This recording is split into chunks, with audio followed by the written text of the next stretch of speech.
Agora, a Bíblia lida e explicada com Alain Amorim. Para quem quer ouvir a Palavra de Deus de forma simples e compreensível.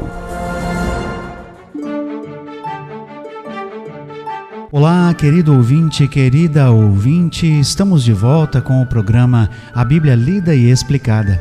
Eu sou o pastor Alain Amorim. Nós começamos hoje um novo livro do Novo Testamento. Começamos hoje o terceiro evangelho, Evangelho de Lucas.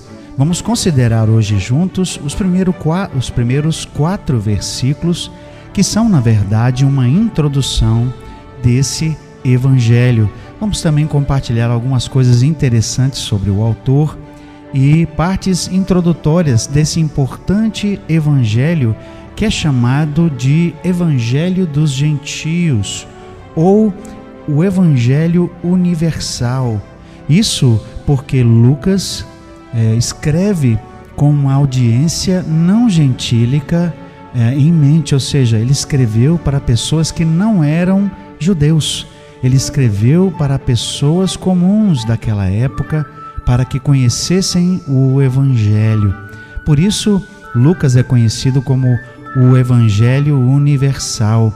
Assim como ele anuncia lá no capítulo 2, quando ele fala quando ele relata os anjos falando para os pastores, né? Eu vos anuncio boas novas que o será para o mundo todo.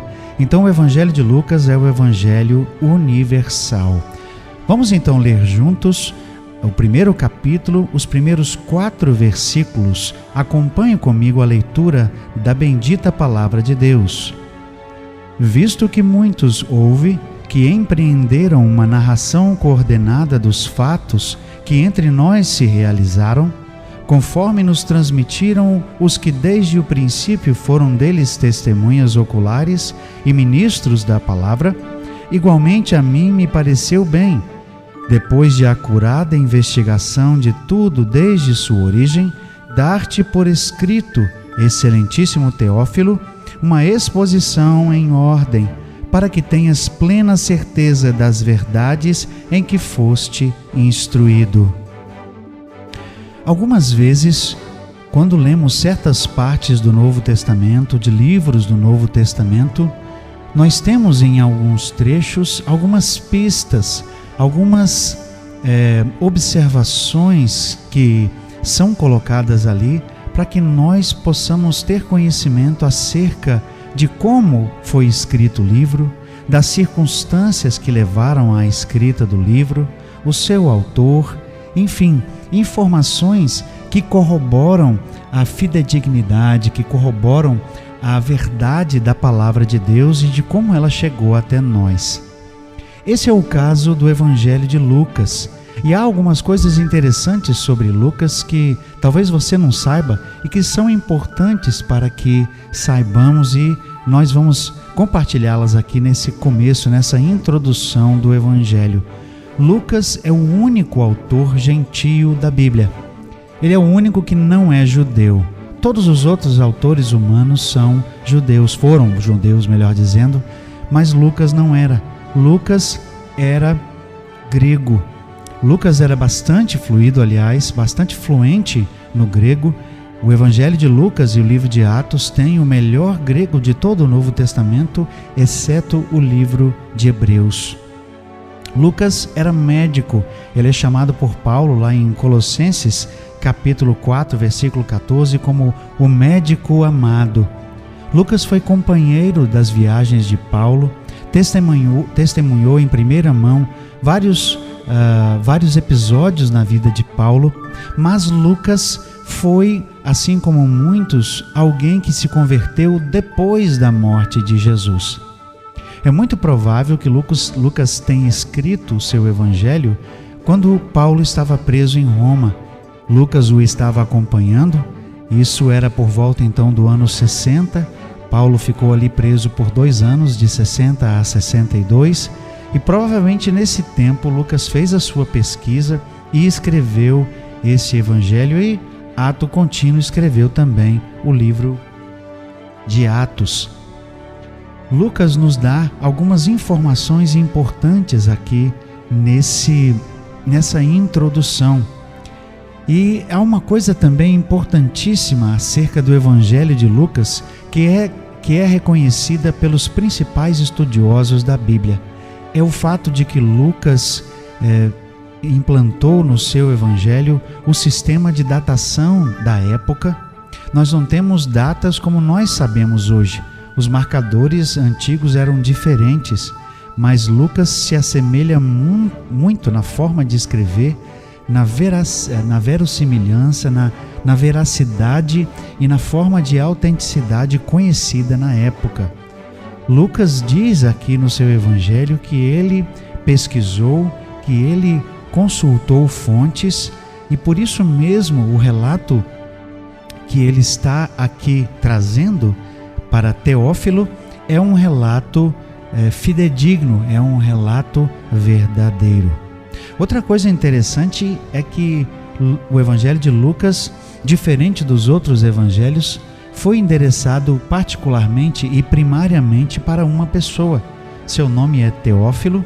Teófilo, ao que parece, segundo a maioria dos estudiosos, era alguém que tinha acabado de se converter ou estava em vias de conversão.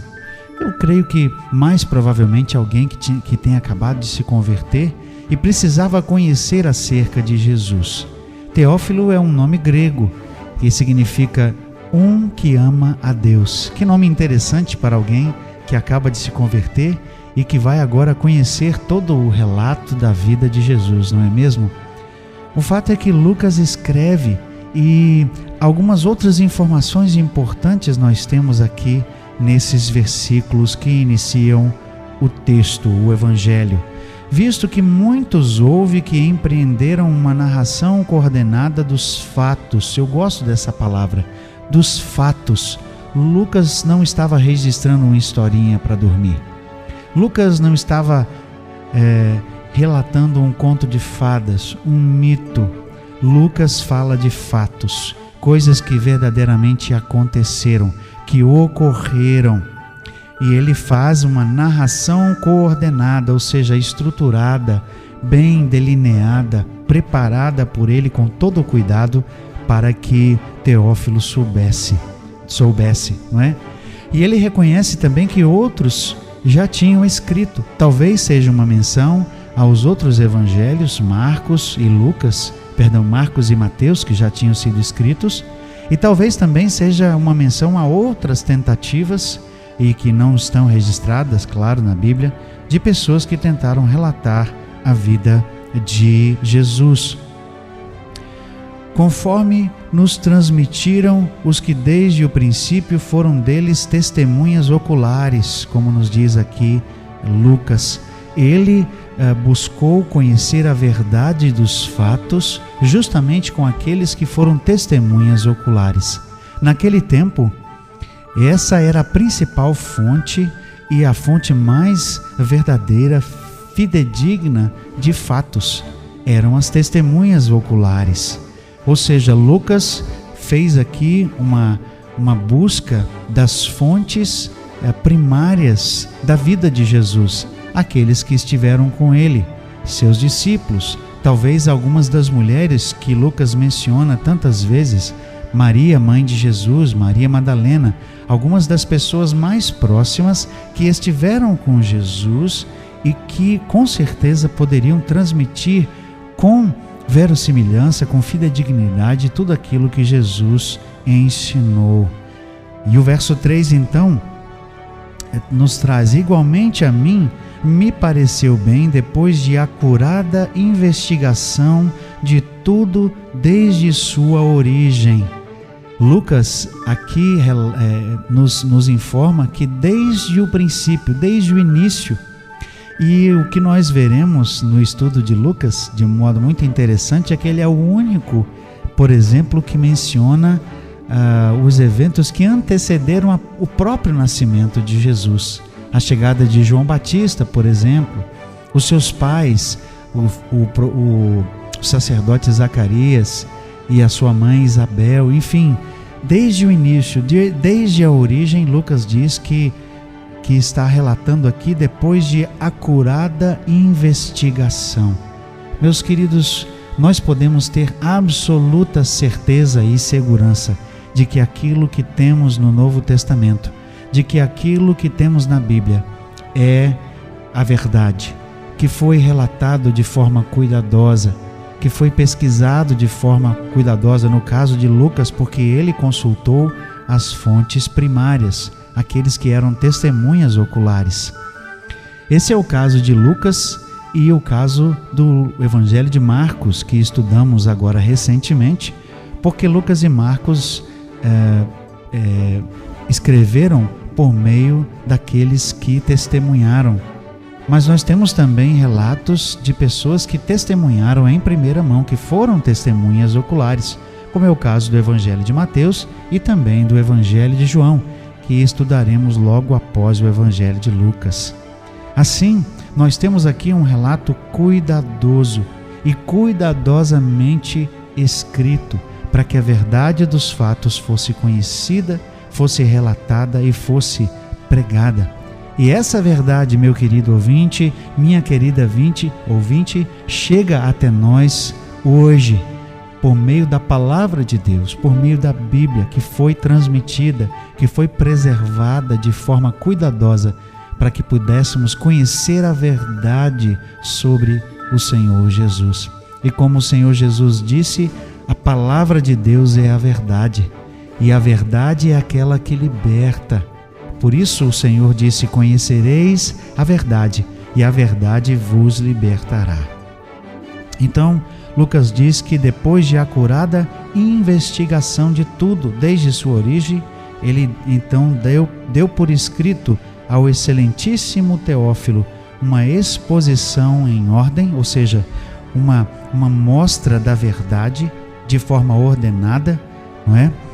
Na maioria das vezes, esse relato é ordenado de forma cronológica, mas algumas vezes nós vemos que a cronologia ela dá lugar à importância de alguns fatos, mas de modo geral, ou seja, num esboço geral e amplo, o Evangelho é ordenado, claro, de forma cronológica, do início com o nascimento de Jesus até a sua crucificação, a sua morte e sua ressurreição.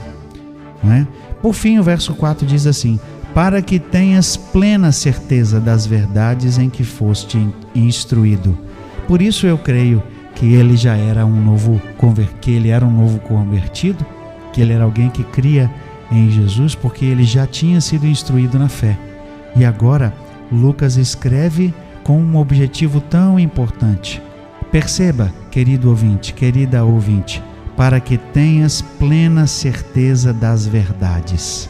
E para nós também, meus queridos, para que nós tenhamos plena certeza da verdade, para que você, ouvinte, que talvez esteja ouvindo pela primeira vez esse programa, para que você tenha plena certeza, para você que não conhece ainda Jesus, para você que não conhece bem a Bíblia, apenas ouviu falar, para que você tenha plena certeza das verdades nela proclamadas. Queridos ouvintes, nós proclamamos a verdade. A palavra de Deus é a verdade. Não somente a verdade, mas é a verdade que liberta.